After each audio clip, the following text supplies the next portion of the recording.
All right, live Q&A starting now.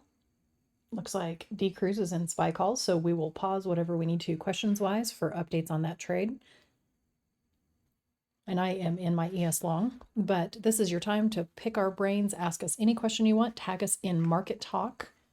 Replying to the bot that posts over from the alerts channels, it's really hard for us to catch those. So if you're replying to a bot, kind of want that little thing that like made funny remarks when we replied to a bot. I liked the humor on that thing, but it's gone. I'll have to get with EK. If you're trying to ask us a question, make sure we're tagged in their question or you're actually responding to us posting personally instead of it being one of the shared things from the alert channels. Definitely helpful. So I'm going to go see what I've got. First one is Bobby saying, maybe hard to explain without actually watching it, knowing what you are looking at, but how can you identify short covering by watching the tape or price action? Some of that is a context thing. Who would be buying here? Shorts are always the first to buy because it's the lowest risk buyers as an exit of a position.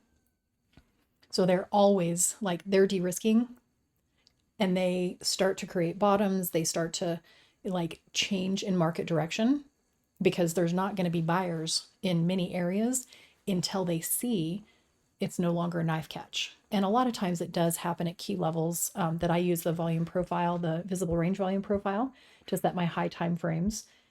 New Traders Boot Camp, number one, that's the very first one that I recorded, goes into depth on how I do that to set my levels. And you can also look at the overall profile. So give me just a sec. So if we're looking at the profile shape, so we're on yesterday's profile right now on my stream, it is a P shape. So value area, which is the 70%, the middle 70% of the most volume on the day, happens to be near the top of the profile. And volume point of control, which is the red line that comes out of the center, the highest, the most volume was done near the top, creates a P shape, which is classic short covering. Less likely to hold after a day like this. So the fact that we're finding acceptance above that volume point of control, we wicked underneath it, wicked underneath that look below and fail trade from earlier, below previous volume point of control, previous close, and a failure other than tagging the center of gravity, the COG at 4511, looks like on a 30-minute chart, like somebody sat down on a chair with a thumbtack on it, boom, bounced right back up. Who's covering there? People that got short all day long today thinking, oh, yesterday was short covering. It's going to be weak. Eventually we're going to give it back. And I was talking about this last week. I think on the 10th was when I posted about there being somebody, and maybe multiple somebodies, with very large whale size accounts, like 200 million up into the billions short on their account, not that whole amount. And it turned out there was for sure from a declaration. So it's really important that that's why we're still not doing long swings. So we're looking for what the close is today. We're on a technical breakout on NQ and ES both on the downtrend on the daily. So let me pull those charts. So we've got the ES daily right here. If we can close today green, then we have a continuation day. So technical breakouts, continuation, we're looking either to see a back test and a bounce or 2 days, which equals acceptance. Then I'll look to buy a little bit of a pullback, hopefully tomorrow, to do some longer dated swings. I'll be looking for like 2 to 3 weeks out, a couple strikes out of the money. And Qs are stronger right now. So let me put that in general from a daily perspective. So on Qs, we actually had the back test. We've got a 3-bar play right now on the daily from Friday, November 10th was the first candle. That kind of consolidation profit taking candle that was semi-expecting on ES today happened Monday the 13th, which happens to be our T+2. And there's our second. So, or the third bar, which is the 3-bar play of similar size on both sides of a doji or a small trading range. So all-time highs are actually not too far from here on Qs. Not too far. Not saying we're going to go tag them. Overhead, we definitely have like 16,239.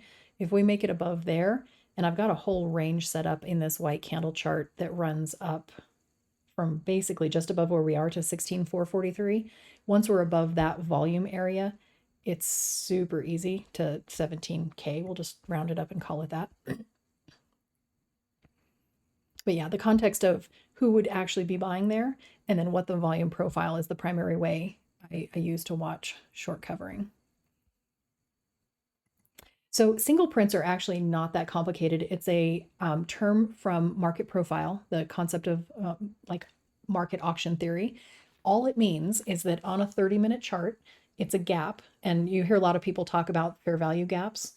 I use the fair value gap indicator in trading tools on a 30-minute time frame to identify gaps that are called single prints. It just means an area of low volume. So I thought about covering a boot camp about it, but there's not really, I mean, it's not that technical. During regular trading hours, 30-minute, anything that shows up green or red, I'll mark them. They're not considered filled until we have traded them or above or below them in RTH, so regular trading hours. And it really just means thin volume, poor market structure that we're likely to go correct. We're likely to go fix it. And I do mark them if it in the overnight, they get filled and then we go back under them, because the indicator will actually take it off your chart. So I still had the ones from September 20th that we filled yesterday because they had been technically filled in overnight trading, but market profile dictates that that is not the case. And so I just kind of follow that's what the classically trained, like what the institutional investors are trading with. Good enough for me if that's the case. So it runs right in with the whole concept of volume. Thin volume means it needs repaired. Let's go check our positions. What you think, Indy Cruz? If he's still here, I don't know. Oh yeah, no, I am. I'm just watching this. I got the close that, well, the more so the candle open right here that I wanted. We closed Yeah. right under VWAP for me, but then we opened right above it with strength, so I'm still just watching that. Um, it keeps, trickling down to BT Cloud here and then getting bought back up, but we'll see if Qs could push higher. We have Apple weakness, so that's not influencing SPY well here, but we still have strong sectors. Sorry about that. I just dropped my cup. Um, yeah, XLE, XLF still look, or XLF is really strong. So our financial sector is really good. So we'll see. I'm looking for 450.64 on SPY. So Jay Sloan posted MSTR could melt faces here if Bitcoin goes to 40K. MSTR could see 575. Let's go peek at it. I haven't looked at a long time actually, now that I think about it. I like seeing what other people trade. Ooh, we're at the top of a high volume area. We've got thin volume. Speaking of market structure, we wicked up into it yesterday. 533.20. And then we should start seeing some more resistance. Really, I've got 576.19 on MSTR. And if we get above there, it's really clear skies to 615. Good times right there. And Astral says got LLY earlier on the dip. Let's go peek at that one. I like this for zombie hours.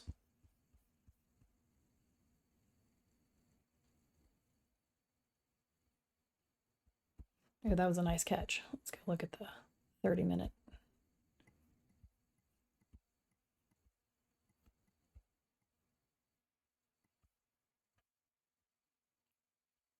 I hate pharmaceutical companies. I will not trade them, but I will happily watch and bask in your glory because this looks like it's going to do what it's supposed to.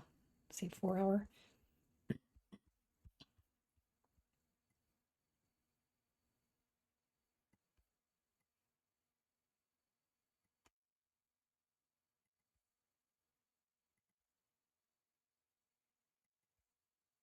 Oh, such a good dip buy. Nice work.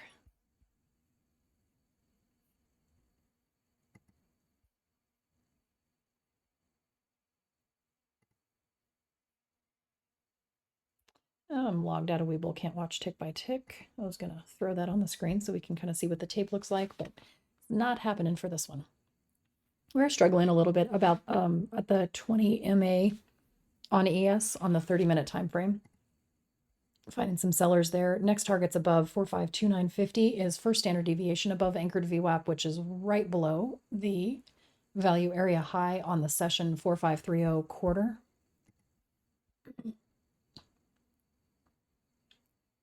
And then Bobby followed up on his question. Thanks for the short covering info on short covering. Also, what factors are most important when you're entering a high quality look below, above, fail, and trade? They're based off of the key levels, the key structure levels, especially the overnight high, low, previous low of the day, high of the day. I have a frog in my throat. Value area high and low, all the stuff that I have marked for the T+2, which is 2 days ago, and the previous day, and current day structure is really, you're looking to see what the response is there, because what happens is, when you've got support and resistance marked, everybody knows where those levels are. Literally anyone with an eyeball can look at a chart and see where those candle levels are, which is why I don't set my stops at support and resistance levels. I put them under, because a look below and fail or a look above and fail, by true definition, has to be 2 ticks of excess or more to be a proper high or a proper low. If it's 1 tick of excess, so let's say we're at 45.25 as the current low that we're looking at, and it's 45.24.75, that's considered a poor low by market profile standards, which means it has to be repaired. It just means it wasn't, serious enough. You didn't have enough emotion behind the traders getting out. That's that wick you out kind of philosophy, which is why I wait for confirmation on that, as opposed to hard stop at that level. You get wicked out, and then your trade thesis was right, which is what we saw in my last trade. I entered a little too early, but my trade thesis was right. So I gave it that room, which is also why we don't oversize, because then you can give yourself that cushion and not have the, pulse up all the emotion, because you're like, well, if it closes the 30-minute candle below that level, I guess it's a look below and go, or a look above and go, as opposed to the fail. You just have to wait for confirmations on those fails, because when we look at the 30-minute candles on ES, we did look below the overnight low, which is the key structure that I was like, come on, we got to take one of them, because we've only had 4 days this year so far that we haven't taken high or low. 30-minute candle close was well above that, even with the wick below. So that's a very classic confirmation. And I would have been in later if I would have waited for the candle close at 45.20. So that's considered an innovator position. It's higher risk with more reward, and you just have to make sure you've got your risk management in place and can exit positions and not let them get out of hand, not add to them, not just pure managing it like you do any business. Cut the things that are not producing you profit.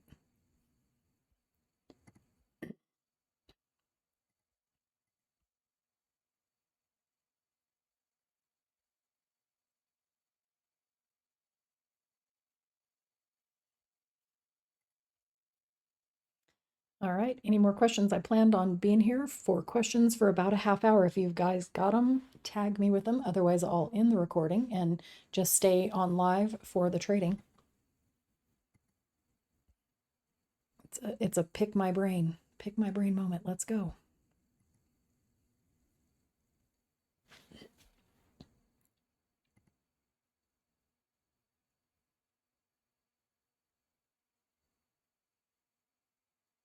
I am watching UVXY here, 11.70. It's literally anemic.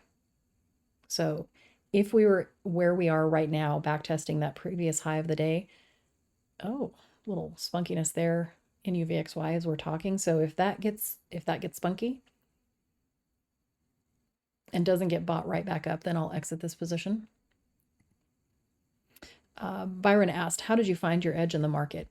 Well, the first part was getting my ass kicked, full on thumped for 2 years. and really struggling with huge P&L swings up and down and back and forth. And University of Hard Knocks, like losing a lot of money, made me go, all right, well, if I lost it doing this, really the only way I'm going to make it back, or make it, because I don't want to focus on making it back, so you have what you have in your account right now, then it's going to be doing this. And also, I knew right away that I was completely obsessed with charts, and that I was totally fine figuring it out. And luckily my husband was totally fine with me saying that, saying, this is how I lost it. This is the only way I'm going to make any amount of money to get anywhere near to what I lost and then be able to continue. And then Dark Knight Rises says, what all the indices to confluence for the direction? I don't understand that question exactly. So are you talking about like correlations between all the indices, like everything moving up, everything moving down, or divergences?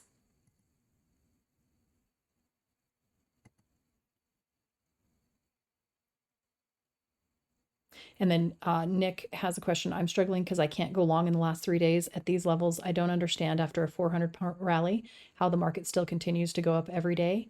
That's a super simple answer. The size short that I've been talking about covering is still covering. And that's really, you have to put away your, I can't believe this could keep going, because that happened for like, what, 11 years in the bull market. And it's a self-fulfilling prophecy. They short because I can't believe it's going higher, and then they have to buy, right? So they stair step us up, and us as Momo or momentum longs are happy to hop on that train and take a free ride to wherever it's going for a new place. So really important that you're not having a bias. And people use biases in two different ways. My theory is that if we can reach this level, then we will be long, and if we close under this level, it will be short. But I don't trade that until I see it actually turning out on the chart.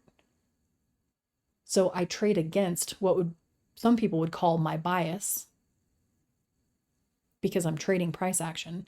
So you just have to be careful that you're not making your trading be based off of a bias. You might have to trade against your bias, and it's probably one of the hardest things you'll ever have to learn how to do, and probably one of the most profitable.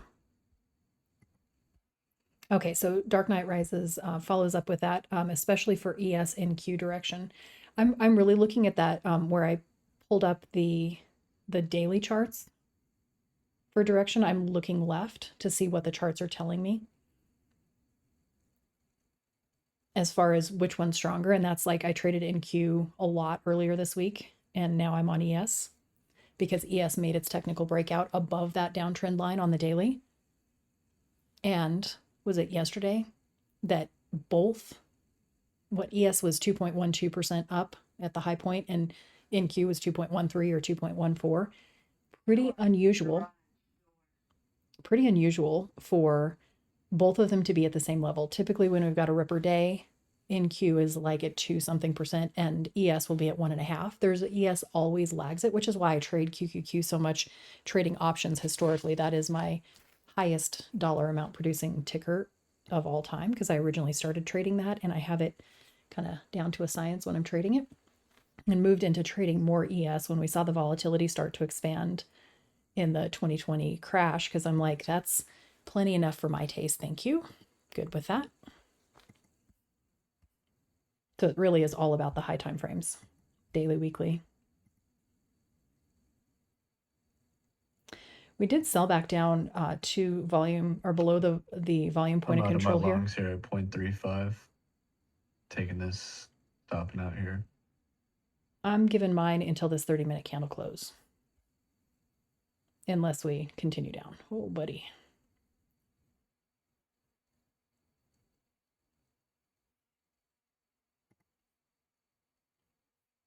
There's a value area low, 4519.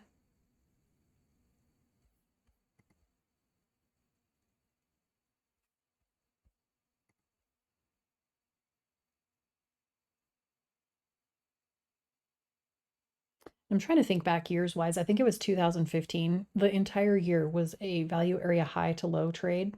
Almost. It wasn't every day, but it was so frequent that I literally mentally just have it stamped 2015 VAL, VAH, ping ponging back and forth very, very tradable. And we have done that a lot more in 2023 than we have in the last couple years. So it's nice to see that very mechanical price action. Definitely wicked directly down to it and found buyers there. Also, from a correlation perspective, we are at 1.5 standard deviations below anchored VWAP. The indicator that I use for anchored VWAP has the standard deviations as the default of 0.5. And then because of the leptokurtic distribution, which I talked about that a lot when I first came into bull trades at the end of 21, coming into 22, that just means lots of volatility. I changed it to 1 standard deviations with the understanding that I can see what halfway is in between them. Very unusual environment because of the low volume allows us to be able to just jump around like lunatics literally on the chart. It's what makes ES look like a penny stock. And it is trading mechanically like a penny stock, level to level, boom, pop, back and forth. And as that starts to contract more and more, you'll see me trading more NQ and more QQQ contracts because I like the move. It always makes me more money. But my taste is not that much volatility. It's just the right amount.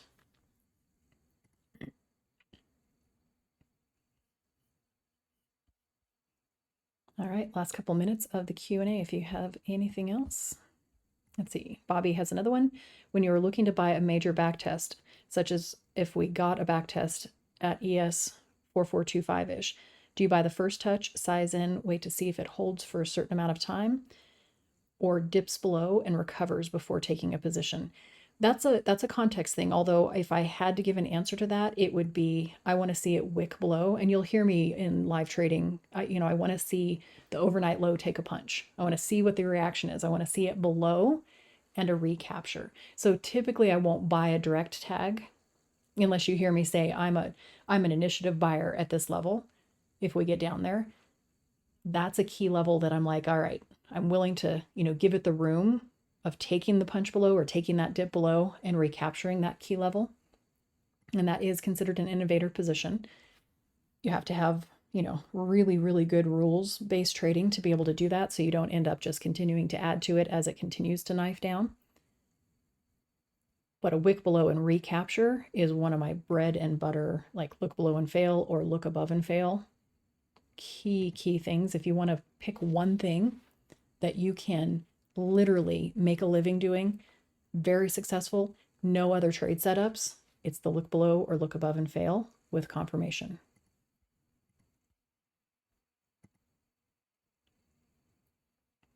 Speaking of, we're currently seeing a look below volume point of control on the session and recapturing. So if I were not long already, I would be buying right here at the 45, what is that, 45.23. And I'm going to go ahead and wrap up the recording.